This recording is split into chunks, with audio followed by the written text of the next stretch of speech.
अधरंग की शिकायत होवे जां हार्ट की समस्या, 5 चीज़ों का तुसीं एक नुस्खा तैयार करना है।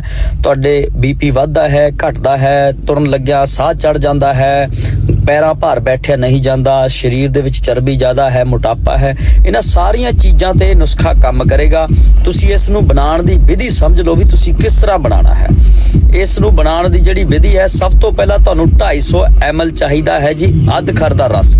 अदरक दा रस 250 ml और उस तो इलावा लसण दा रस 250 ml। ये उस हिसाब नाल तुसीं लै लिओ भी इहदा कुट के कपड़े च जोड़ के 250 ml इसदा रस निकल जे दोनों चीज़ां दा। फिर तुहानूं चाहिदा जी सेब दा सिरका 250 ml, ठीक है जी। उस तो इलावा तुहानूं चाहिदा निंबू दा रस 250 ml। ये चारों चीज़ों का रस तुसी 250 ml लेना है। इस नूं जिहड़ी बनाउण दी विधि है वो समझ लो। और तुहानूं पाइया एक शहद भी चाहिदा है। शहद किस समय पाउणा है वो आपां बाद च गल करदे हां। पहलां 4 चीज़ां नूं तुसी किस तरह बनाउणा है। एक बर्तन लै लो कोई भी, चुल्हे ते मट्ठी अग ते चढ़ा दो ते इस नूं तुसी पहला अदरक दा जिहड़ा रस है उस बर्तन दे विच पाओ।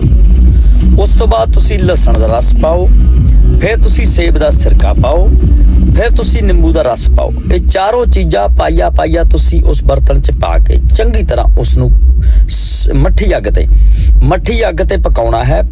जद ये कड़ के पौना किलो रह जाए, क्योंकि 4 चीज़ों का पाइया वजन के हिसाब के वजन किलो हो गया। जद ये पौना किलो रह जाए, इसनूं थल्ले ला लो, इसनूं ठंडा होण दो। जद ये हल्का कोसा रह जाए, फिर इस दे विच तुसी जिहड़ी शहद पई है तुहाडे कोल पाइया, उसनूं मिक्स करो किसी बर्तन चम्मच की मदद नाल या कड़छी की मदद नाल चंगी तरह मिक्स करके इसनूं तुसी एक कच दे बर्तन दे विच स्टोर करना है। कच दे बर्तन दे विच स्टोर करके इसनूं रख लो।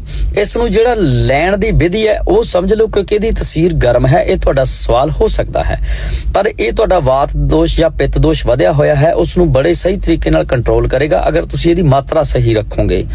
हुण जिन्हां वीरां दा लगभग वजन क्विंटल है, उन्हां ने पौना क चम्मच सवेरे खाली पेट कोसे पानी दे विच तुसी इसनूं घोल के पीना है खाली पेट। पौने घंटे तक तुसी किसी चीज़ का सेवन नहीं करना। उस तो जिहड़े घट वजन वाले वीर ने या भैणां ने, तुसी अद्धे क चम्मच की मात्रा इसकी लैनी है। निੱਘੇ पानी च कोसे पानी च घोल के सवेरे खाली पेट पीना है। 15 दिनों च अगर तुहानूं साह चढ़दा है, तुरन लग्या पैरां भार नहीं बैठिया जाता, धरंग दे अटैक की समस्या हो गई है या हार्ट की समस्या हो गई है, चर्बी वधी हुई है, 15 दिनों तुहानूं 100% रिजल्ट मिलेगा। जिहड़े बच्चे ने, अगर बच्चों नूं कोई तुसी इहो जी समस्या आ गई है भी 15 साल तो घट उम्र दे ने, उन्हां नूं तुसी 1.5 ml तो ज़्यादा तुसी नहीं देना उम्र दे अकॉर्डिंग। ते ये तुहानूं रिजल्ट इहदा 100% मिलेगा। तुहानूं विधि समझ आ गई होनी है भी किस तरीके नाल इसनूं बनाना है, किहड़ी चीज़ लैनी है।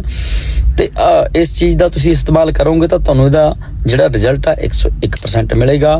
फिर किसी नवीं जानकारी नाल हाज़र होवांगे। तद तक लई इजाज़त दिओ जी। सत श्री अकाल।